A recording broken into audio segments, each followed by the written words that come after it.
Saya bersyukur pada Tuhan kita bisa berkumpul kembali di tempat ini memuji membesarkan nama Tuhan, dan tentunya bentar lagi juga kita akan bersama merayakan hari kelahiran Yesus Kristus, dan kita juga di saat ini semuanya sudah siap ya, baju baru dan lain sebagainya. Pasti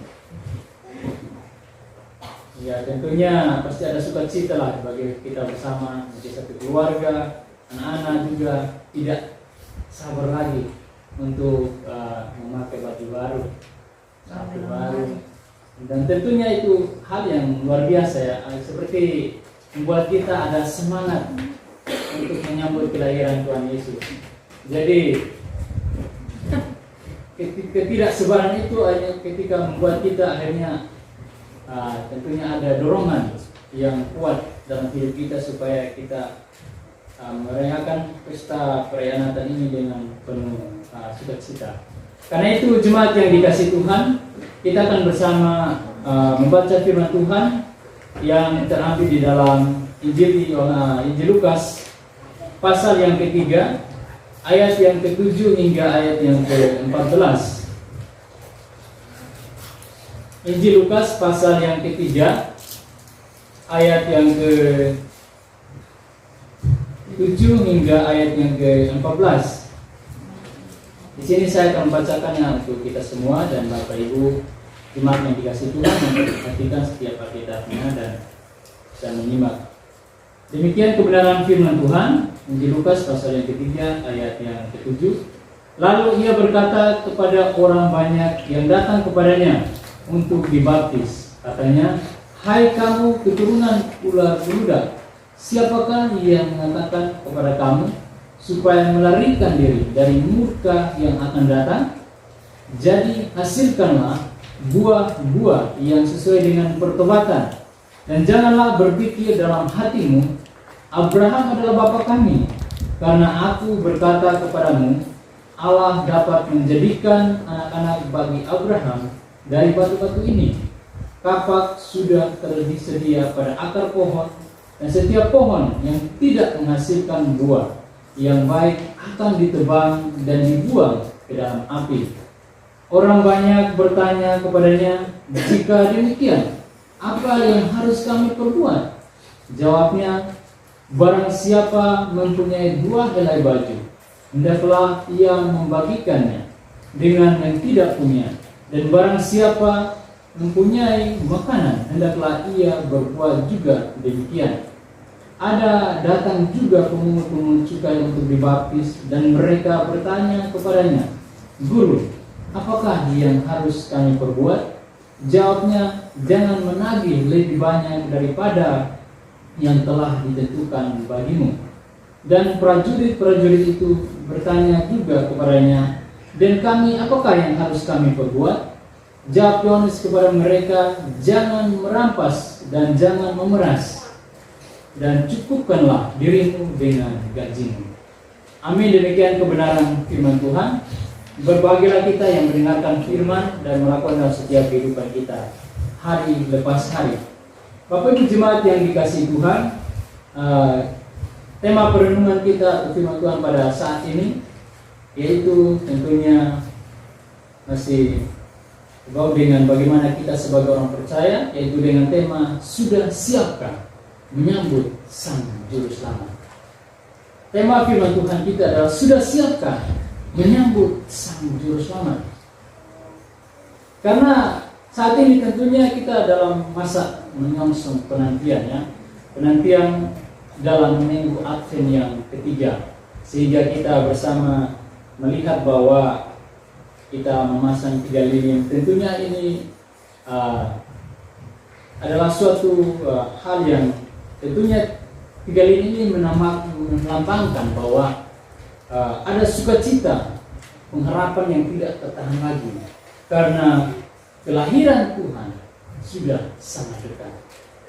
Tentunya ini adalah minggu Advent yang ketiga, melambangkan sukacita di tengah dan pengharapan di tengah-tengah keluarga Kristen di dalam menyongsong hari Natal. Oleh karena itu jemaat yang dikasihi Tuhan, ada orang-orang yang bertanya kepada Yohanes Pembaptis, bagaimana caranya mereka mengalami pertobatan atau pembaharuan diri dalam setiap kehidupan mereka.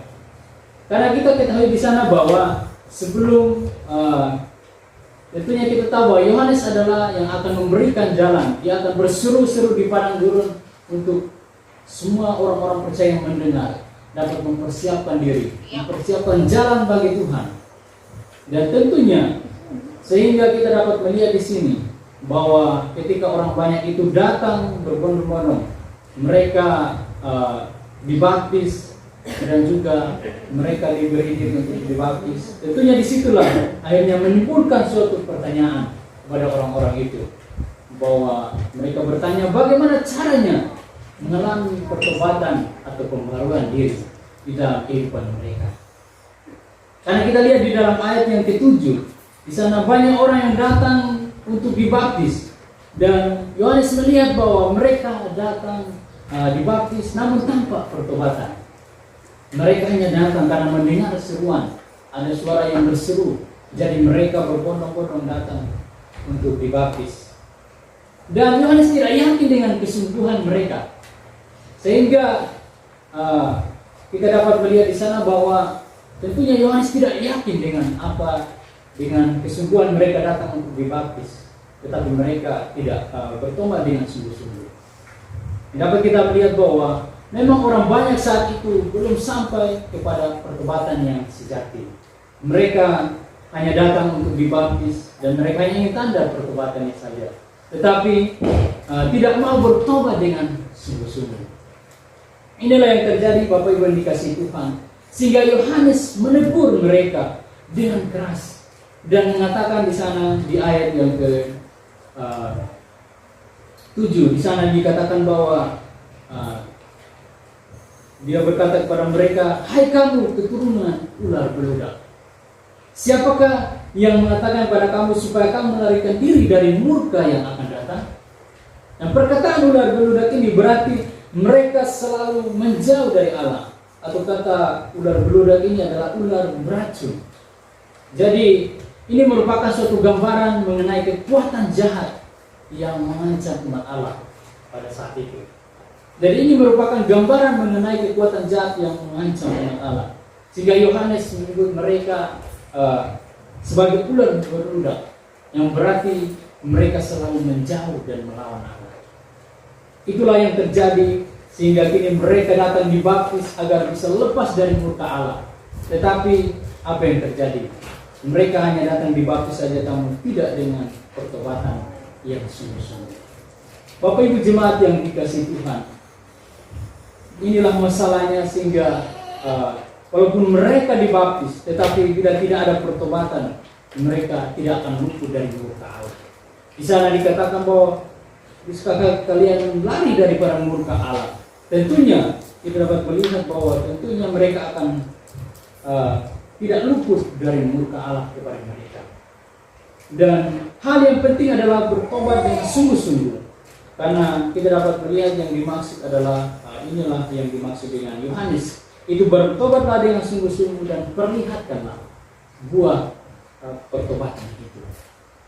Karena tentunya ini penekanan yang dikatakan oleh Yohanes bahwa jadi hasilkanlah buah-buah yang sesuai dengan pertobatan. Hasilkanlah buah-buah yang sesuai dengan pertobatan. Karena ketika orang banyak mendengarkan khotbah Yohanes pada saat itu, mereka sangat sentuh hati mereka, sangat tersentuh, sehingga mereka lalu bertanya kepada Yohanes, apakah yang harus kami perbuat? Apa yang harus kami lakukan? Sehingga Yohanes menyuruh mereka untuk melakukan tindakan yang nyata dan yang bermanfaat bagi orang lain. Itu kita lihat dalam konteks firman Tuhan saat itu. Tentunya, dan kepada orang banyak, Yohanes meminta mereka untuk membagikan bajunya kepada orang yang membutuhkan. Dan juga kepada para penagih pajak, Yohanes meminta supaya mereka jangan menagih lebih daripada ketentuan yang berlaku. Karena sudah ditetapkan, jadi mereka harus bersama-sama menagih sesuai dengan apa yang sudah ditentukan. Dan juga kepada prajurit yang sudah dilambang di sini, dikatakan di sini bahwa diminta supaya tidak bertindak sewenang-wenang saja, merampas dan bahkan memeras.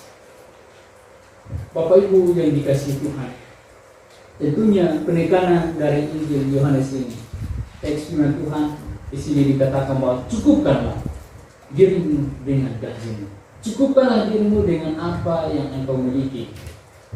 Dan kelompok-kelompok ini tentunya dianggap sebagai orang-orang yang hanya memikirkan diri sendiri. Kelompok-kelompok ini hanya tidak peduli dengan sesama manusia, sehingga kelompok-kelompok ini disebut sebagai kelompok yang serakah, rakus, dan juga serta kelompok pemeras dalam setiap kehidupan mereka. Inilah yang terjadi Bapak Ibu jemaat yang dikasihi Tuhan, sehingga Yohanes menegur mereka dengan sangat keras. Hai kamu ular beludak, kamu keturunan ular beludak, siapakah yang mengatakan kepadamu supaya engkau melarikan diri dari murka yang akan datang? Tentunya ini suatu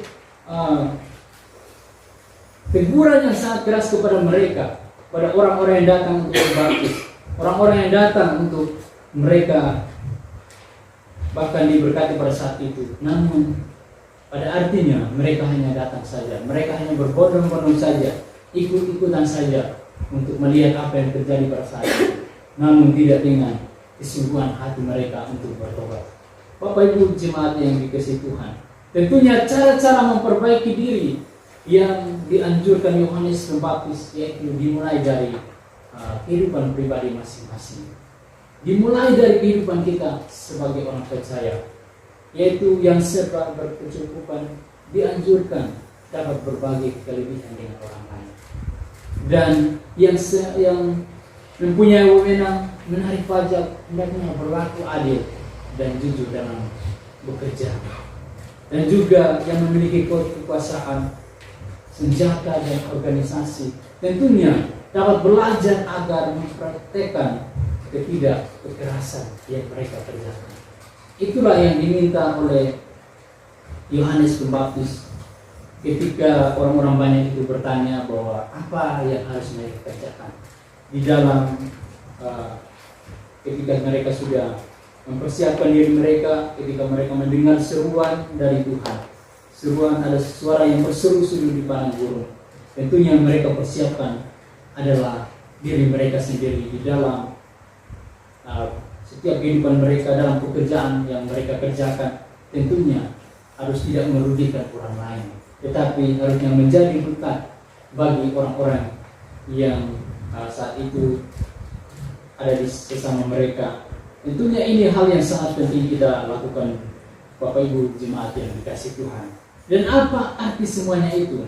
Artinya bahwa ketika kita belajar untuk memperbaiki diri, itu mulai dari pribadi kita. Tentunya ini adalah orang yang mau berproses untuk mengubah dirinya, orang yang mau benar-benar memperbaharui diri. Maka disitulah ia perlu belajar untuk memperhatikan sesama. Ia belajar untuk berlaku adil dan jujur dengan diri sendiri, jujur dengan pekerjaannya, jujur dengan segala tindakannya, bahkan di tengah-tengah keluarganya. Tentunya itu hal yang sangat penting.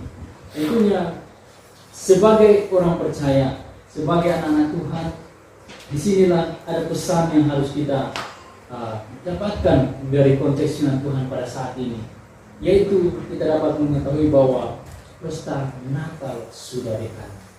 Tentunya jangan bertanya lagi, apa yang akan saya dapatkan dari pesta Natal ini, tetapi bertanyalah akan apa yang akan saya buat untuk menyongsong pesta Natal ini.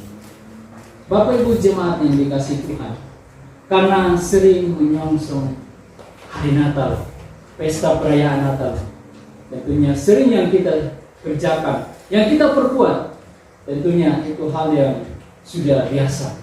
Itu mempersiapkan baju baru, mempersiapkan anak-anak kita mungkin baju baru, baju Natal dan juga lain sebagainya.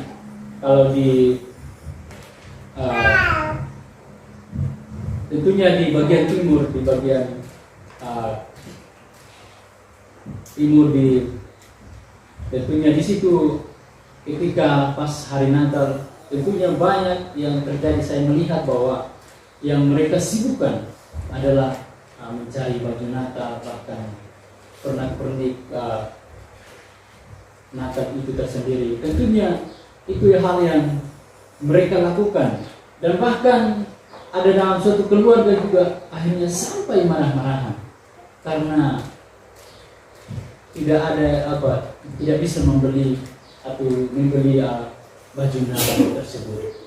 Dan juga akhirnya kita dapat melihat bahwa anak-anak bahkan suami istri ketika mereka sudah melihat orang-orang di sekitar mereka sudah mempersiapkan baju Natal, baju baru untuk menyongsong hari Natal, tentunya mereka juga sepertinya tidak sabar juga untuk mau membeli, mau juga.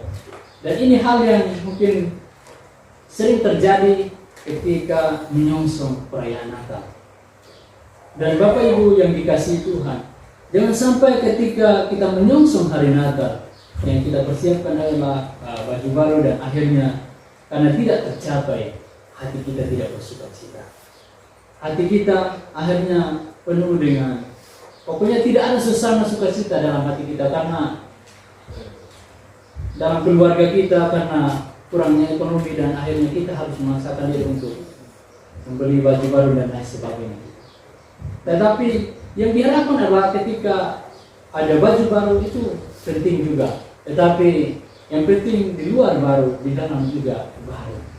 Jadi jangan hanya terlihat di luar yang baru, tetapi hati kita akhirnya tidak terpancar sukacita di dalam merayakan Natal.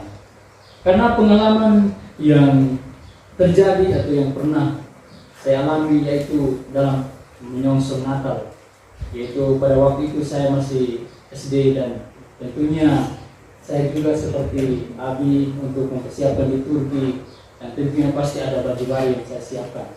Dan itu hal yang sangat saya tidak lupakan, yaitu dimana pada saat mempersiapkan baju baru untuk nanti menyambut Natal, dan saya akan maju untuk liturgi pada hari H, dan saya dengan nenek saya pergi ke pasar, kami membeli baju baru.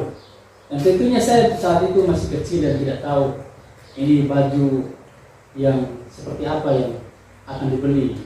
Akhirnya nenek saya membeli, karena nenek saya sudah tua juga, jadi tentunya tidak bisa membedakan baju perempuan dan baju laki-laki.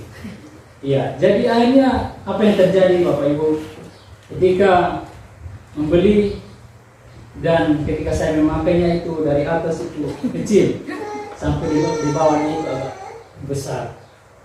Jadi dia seperti itu kan celana panjang. Jadi saya juga tidak tahu apakah itu baju laki-laki atau perempuan, saya yang siap memakai saja. Jadi akhirnya pada hari H saya dengan percaya diri di depan dan membaca, orang melihat dari bawah sampai atas. Saya pokoknya tidak tahu apa yang terjadi, hanya mereka tersenyum melihat saya pada saat itu. Dan pada saat itu tentunya yang saya merasakan bahwa hanya karena untuk mempersiapkan baju baru, akhirnya saya tidak memperhatikan, menyiapkan dengan baik baju yang saya pakai itu baju atau celana perempuan. Ya, jadi Bapak Ibu yang dikasih Tuhan, mungkin kita karena kepengen sekali untuk membeli baju baru, hanya tidak memperhatikan apa yang menjadi akhirnya timbullah suatu hal yang mungkin kesana itu sangat baik untuk kita juga untuk suatu hari nanti. Jadi Bapak Ibu yang dikasih Tuhan, tentunya apabila kita melihat di sini bahwa menyongsong hari Natal, tentunya yang kita persiapkan adalah pembaharuan hati kita dan tindakan yang nyata dalam setiap kehidupan kita. Itu khususnya tindakan kasih kepada sesama. Karena di sini terus ditekankan oleh Yohanes supaya kita memperhatikan orang-orang sekitar kita. Ini merupakan tuntutan yang mutlak untuk menyongsong juru selamat yang akan datang. Dan karena semuanya itu adalah sebagai wujud pertobatan yang sejati dalam setiap kehidupan kita. Karena di mana ditekankan Yohanes Pembaptis bahwa jadi hasilkanlah buah yang sesuai dengan pertobatan. Sehingga orang banyak itu bertanya, apa yang harus kami lakukan? Apa yang harus kami perbuat? Tentunya buah pertobatan itu tidak hanya ditandai oleh doa yang sungguh-sungguh, puasa yang sungguh-sungguh, tetapi yang dilakukan dengan tekun dan semangat. Tentunya doa, ujian, dan juga puasa itu penting. Tetapi semuanya itu akan menjadi tiada artinya kalau kita tidak sertai dengan perbuatan yang nyata. Kita tidak lakukan dengan kenyataan dalam setiap kehidupan kita di dalam menyongsong perayaan Natal ini. Karena itu jemaat yang dikasihi Tuhan, saya mengajak kita untuk menata hidup kita dengan baik supaya kita dapat menyambut kelahiran Juru Selamat sebentar lagi itu dengan penuh sukacita. Jangan ada dusta di antara kita. Pokoknya jangan ada apa-apa di antara hati kita sehingga akhirnya kita ketika harusnya hari Natal itu terpancar cahaya bintang, bahkan lampu-lampu yang bersinar itu terpancar juga dalam hati kita. Itu terpancar lewat aura muka kita. Harusnya itu menjadi bagian kita, tetapi kita malah terus berkerut dan juga tidak ada semangat. Bapak Ibu jemaat yang dikasihi Tuhan, siapkah kita menyambut Natal dengan sukacita? Kiranya Tuhan Yesus memberkati kita semua. Amin.